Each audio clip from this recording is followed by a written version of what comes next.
आप सबका बहुत बहुत स्वागत है। ज्योतिष शास्त्र में शुक्र और बृहस्पति को शुभ ग्रहों के अंतर्गत रखा गया है। ये शुभ प्रभाव देने वाले हैं, जैसे कि बृहस्पति हमें ज्ञान ज्ञान और बौद्धिक क्षमता प्रदान करता है, मान सम्मान की प्राप्ति कराता है, जश प्रदान करता है, पद प्रतिष्ठा की उपलब्धि कराता है। ये हमें अनुशासित रखता है, हमें विवेकपूर्वक सोचने के लिए बाध्य भी करता है। लेकिन इसके विपरीत जो शुक्र हैं वो भौतिक सुख प्रदान करने वाले ग्रह हैं। उनसे हमें बहुत सारे सुख सहजता से प्राप्त हो जाते हैं, जिसमें चाहे वो धन संपदा से संबंधित हो, चाहे जीवन साथी से संबंधित हो, या फिर यौन सुख की प्राप्ति हो। तो दोनों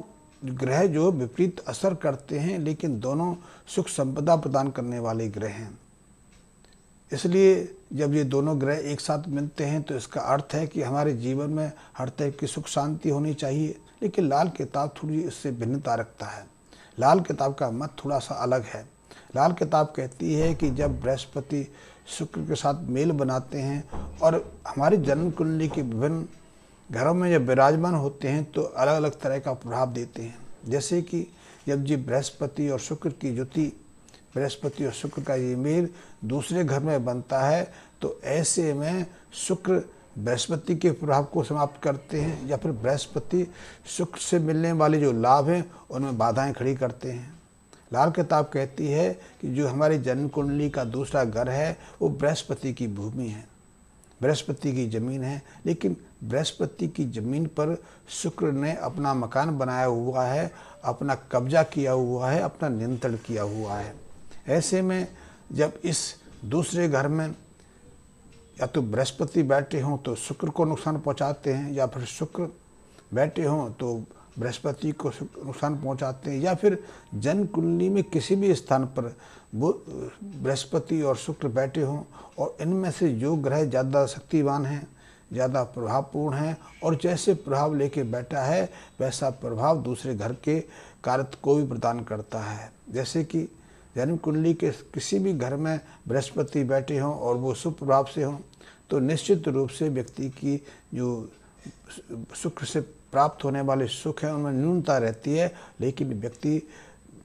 सहज रहता है, व्यक्ति उत्तेजित नहीं होता, वो कुमार्ग पर नहीं चलता। इसके विपरीत यदि जन्म कुंडली में शुक्र किसी भी घर में अशुभ बन के बैठे हों, अशुभ प्रभाव लेके बैठे हों, तो व्यक्ति को जो बृहस्पति से गुणों की प्राप्ति होती, जो सहजता, जो सहनता, जो बौद्धिक क्षमता, जो विवेक शक्ति मिलनी चाहिए, उसमें कटुता भर देते हैं। तो ऐसा व्यक्ति दूसरों के प्रति विद्वेष रखता है, दूसरों को धोखा देना, दूसरों के साथ चालाकी करने में भी ये पीछे नहीं रहता। वैसे बृहस्पति और शुक्र की इस युक्ति का एक और प्रभाव है। लाल किताब कहती है कि ये बृहस्पति शुक्र के प्रभाव को निर्मल करते हैं, कमज़ोर करते हैं, या फिर शुक्र यदि प्रबल हों तो बृहस्पति के गुणों में न्यूनता करते हैं।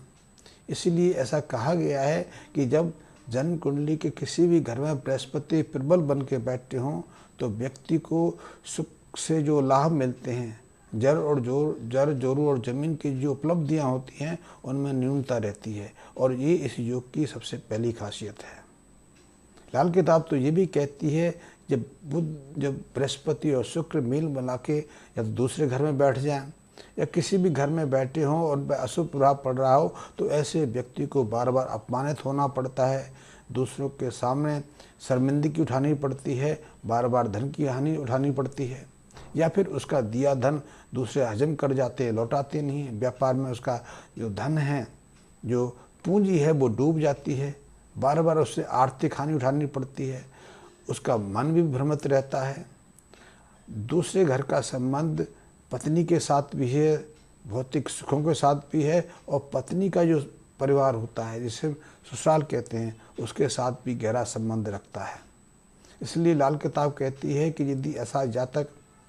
अपने साथ पत्नी के परिवार के किसी सदस्य को अपने साथ मिला ले, उसके साथ व्यापार करे, या फिर ससुराल में रहने लगे, या फिर अपना निवास स्थान ही दक्षिणमुखी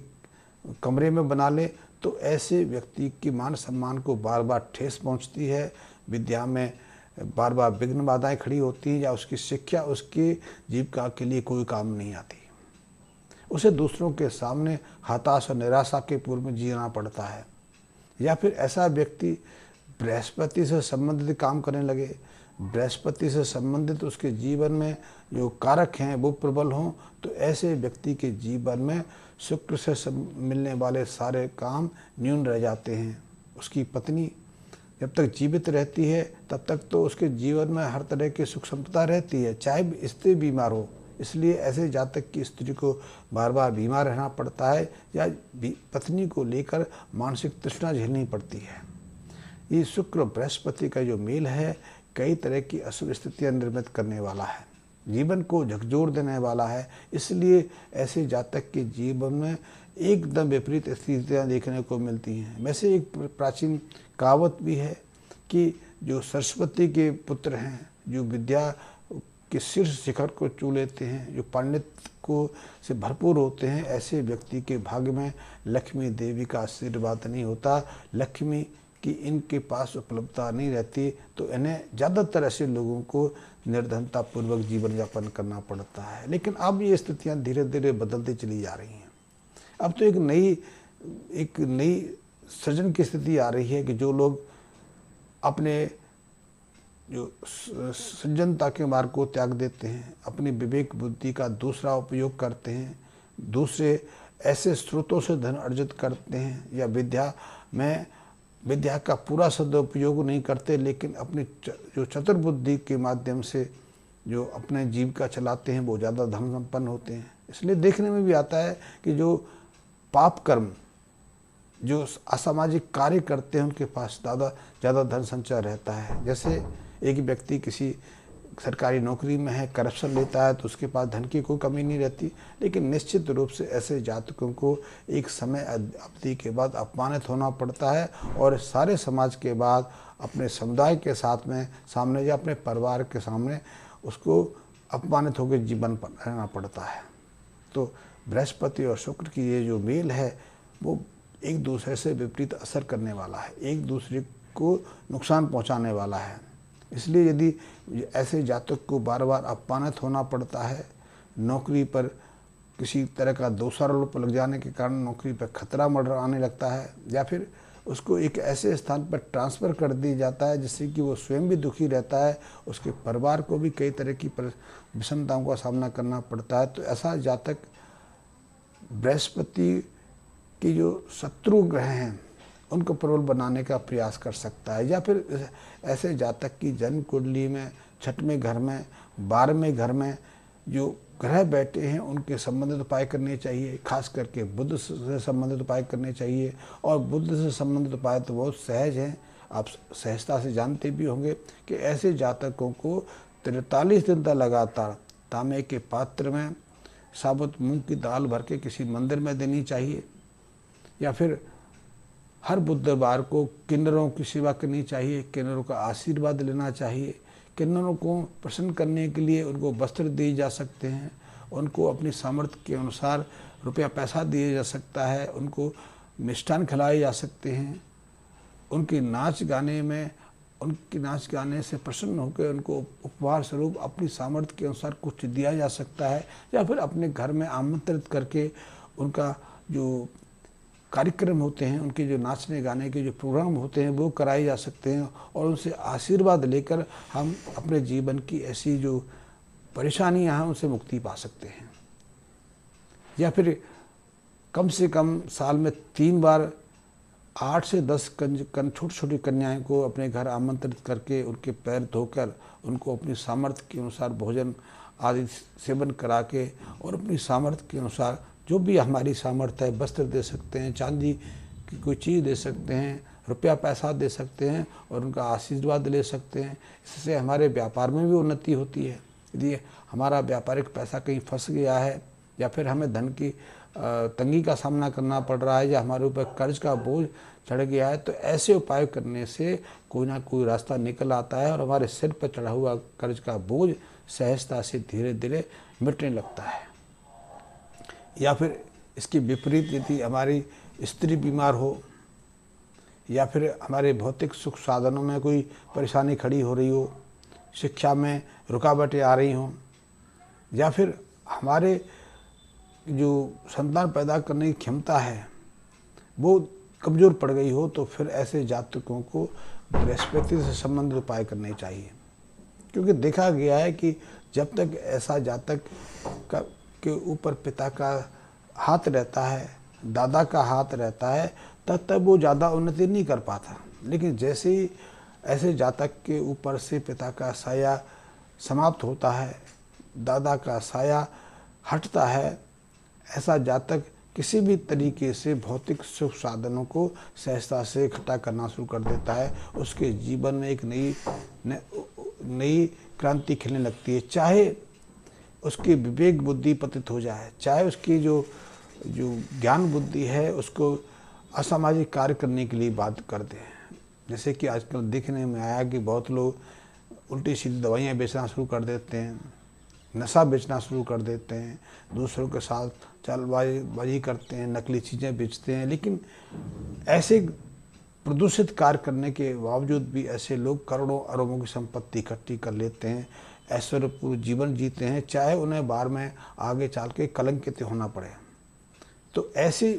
स्थिति में यदि आपकी जन्म कुंडली में बृहस्पति शुक्र के साथ बैठे हों, बार बार आपको अपमानित होना पड़ रहा है, या फिर अंदर से आप डरे सहमे रहते हैं, पत्नी बीमार रहती है, या फिर आपकी शिक्षा में बाधाएं खड़ी होती रहती हैं, या फिर बार बार आपको धन की हानि उठानी पड़ती है, आपका धन लेकर कोई वापस नहीं लौटाता, या फिर आपके संबंध ससुराल के साथ में बिगड़ गए हैं, या फिर आपके ऊपर ससुराल वाले हावी हैं, आपको बार बार अपमानित करते हैं, तो ऐसे जातकों को जो मैंने पहले उपाय बताए बुध को प्रसन्न करने के लिए, बुध की अशुभता को दूर करने के लिए, उनके अलावा भी कुछ उपाय कर सकते हैं। इसके लिए आप राहु को प्रसन्न कर सकते हैं, क्योंकि राहु की प्रसन्नता से बृहस्पति और शुक्र के अशुभ प्रभाव से मुक्त हो जा सकता है, उससे बाहर आ सकते हैं। तो राहु को प्रसन्न करने के लिए बहुत सारे उपाय हैं। इसके लिए एक सहज साधारण सा उपाय है कि आप हर शनिवार को या बुधवार को, जो भी आपके पास समय हो, भैरव मंदिर जाना शुरू कर दें। भैरव देव को वैसे तो बूंदी का प्रसाद चढ़ता है, वैसे शराब का प्रसाद भी चढ़ता है, बतासे भी चढ़ते हैं, तो अपने सामर्थ्य के अनुसार इनमें से कोई भी चीज़ भैरव देव को चढ़ाई जा सकती है। भैरव देव को नारियल अर्पित किए जा सकते हैं, या फिर यदि आपके आसपास कोई ऐसा जल स्रोत है, कोई नदी है इसका प्रभाव तीव्र है, तो ऐसे नदी में नियमित रूप से एक पूजा वाला नारियल लेकर और उसको सरसों का तेल लगा के प्रभावित किया जा सकता है। इससे भी इस बृहस्पति और शुक्र का जो अशुभ प्रभाव हमारे जीवन में पड़ता है उससे मुक्ति मिल जाती है। इसके अलावा मछलियों को दाना डालना, कुत्तों की सेवा करना, कुत्ता पालना, ये भी इस उपाय से कि कटुता को, इस उपाय की अशुभता को दूर करने के सहज साधारण उपाय हैं। वैसे तो ये लेक्चर बड़ा भी हो सकता है, तो बड़ा ना हो तो मैं अपने इन विचारों को यहीं सीमित करना चाहता हूँ। और हाँ, यदि आपके जीवन में कोई परेशानी है, कोई कष्ट है, धन की कमी है, संतान को लेकर परेशान हैं, संतान के विवाह को लेकर परेशान हैं, और कोई मार्गदर्शन चाहते हैं, तो आप मुझसे किसी भी दिन संपर्क कर सकते हैं। ये संपर्क मेरे व्हाट्सएप के थ्रू हो सकता है, ये सीधा मेरे फ़ोन नंबर पर बात करके भी आप अपनी समस्या का निदान ले सकते हैं, और आप